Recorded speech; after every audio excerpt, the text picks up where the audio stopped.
Welcome to the Everton News Daily. It's the middle of the week. There's not much happening. There was no footy on. It's been a little bit boring now. We're all waiting for that next big signing. When is it going to be? Who is it going to be? Well, I tell you who it's not going to be. It's not going to be Belfodil from Standard Liège. That deal looks like it's dead and buried now. Sources in Belgium say Everton didn't fancy the player. Attitude problems might have been the case here. Ronald Koeman looked into maybe bringing a player that was going to cause a little bit of disharmony. Obviously, Steve Walsh has scouted the player and looked at him, and I think once that's been done, Ronald Koeman's had a little look at him. Obviously, he'd have to deal with him day to day, put the feelers out. This is a lad who I think has had 8 clubs already, and he's only like 24. So obviously, those alarm bells start ringing when you see stuff like that.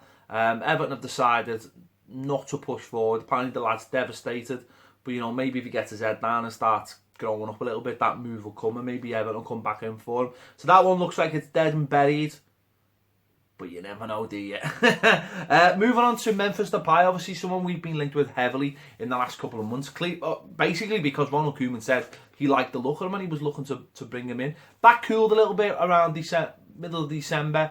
The player looks like he's going to Lyon. Fee has been agreed. It's around 14 million that arrives to 21 million.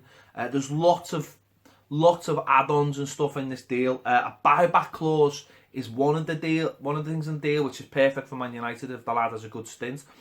Another one is the sell-on value as well. So this potentially could turn out to be a very good deal for Manchester United. That it's a win-win basically, isn't it? So it's a deal that I don't think Everton would ever get involved with, and I don't think the prices would be there for Everton as well.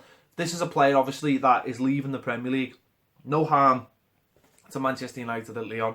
If you sign for Everton, of course, we are the team chasing Man United. So suddenly, there's that factor, and that would push the price up. There's obviously the Premier League factor as well of extra money. So he looks like he's going there. Now, again, for me, I'm not that bothered, because if Ronald Koeman doesn't want him, then that's fine with me. It only really piqued my interest when Ronald Koeman sort of said he wanted him. I thought, well, maybe he's got an idea of what he wants to do with him. Now, maybe in the last 6 weeks, the ideas have changed at Everton as the team started to settle down, and as the likes of Morales has started showing a little bit of form. The players we've got in midfield, obviously Lookman coming in, Barkley starting to pick up.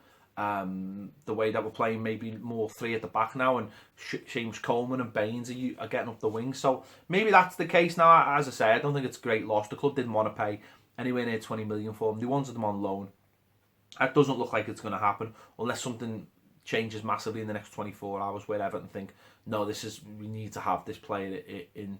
But I don't know. I just don't really see that happening. It doesn't really feel like that's going to happen. There's nothing suggesting that's going to happen. So it looks like Memphis Depay will be playing his football in France. An option, as we're talking about wingers, is a player we've been linked with today, is the Genk forward Leon Bailey, who's Jamaican, under 21. Now, he's been linked for £20 million, which is just ridiculous for a player who's scored 8 goals and 51 performances and hasn't actually made his full debut for the Jamaican national team yet. But there's a lot of clubs apparently sniffing around them. The likes of Chelsea, big Italian teams sniffing around them as well. So it might be a case that the price is that high because Genk know that they can get that kind of money for them with a lot of teams sniffing around them. So that one's rumoured today. That's just something that's been in the papers in England, and it might be a case of, I don't know, maybe one of the Everton scouts has seen at a game that he's playing in. It might be more, we don't know. I've not really heard anything about that. Sticking with wingers, Jared Deulofeu mentioned yesterday about AC Milan and wanting to know an answer. Well, they were given an answer, and the answer was no. Everton won a loan fee for the player, and AC Milan looked like they were reluctant to give that. Milan might come back in for him. They like the player, maybe negotiations can be done. So that could still happen. But another club that have come in for him, which I think is really interesting, is Ajax. Now, obviously, with Ronald Koeman's connections, maybe, I don't know, maybe he's had something in this. The Dutch league is really interesting because I think it's a mix of physical and obviously technical skill, but maybe slowed down just a little touch that might suit Gerard Deulofeu. And maybe Everton, while he's there, Ron Koeman can use all his spies and monitor him and see what his attitude's like, whether he wants to fight to come back to Everton or whether he just wants to get off. So that could be a really interesting move, because no one's suggesting anyone wants to sell Deulofeu. It's been all about loans. It's all about the here and now. It's all about the lad getting games. Maybe it's just not his time at Everton. Maybe the manager's seen enough. I don't know, but maybe Ajax would be the best place he could go to find his feet and have someone like Ronald Koeman using all his spies and you know, all his nous to keep an eye on him and see where he goes. So we'll keep an eye on that. One's an interesting one. A player's ruled out moving anywhere is Sigurdsson at Swansea. Everton had been linked with him, so he's decided he's going to probably stay at Swansea. He signed a big contract in the summer and help them stay up. I think I think the manager there, Paul Clement, will probably say, the team is all about you. Whether he's the captain or whatever, I don't know, but it's all about you. And then maybe in the summer he can get a big move. So nice to see a bit of loyalty in the game. Yeah. So I mean, a bit of news tonight. Everton under 18s, I think, went out of the FA Youth Cup on penalties at Preston. Another penalty defeat. Gethin Jones has gone out on loan as well. I can't remember who to. I'm terrible.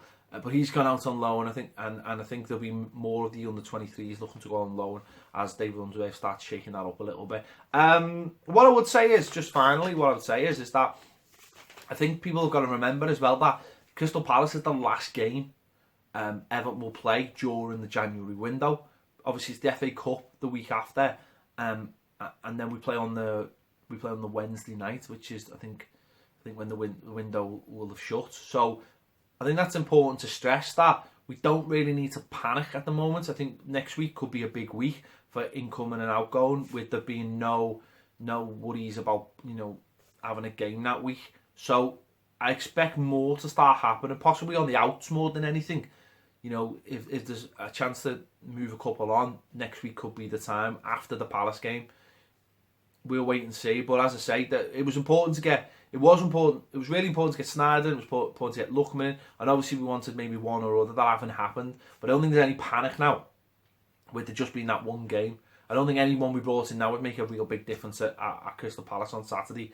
So I think it's, as I say, it's important to stress to people to just be a bit patient. And hopefully next week, maybe try and get a couple in and a couple out and then be settled for the Stoke game. So let me know your thoughts on any of the players we've mentioned today.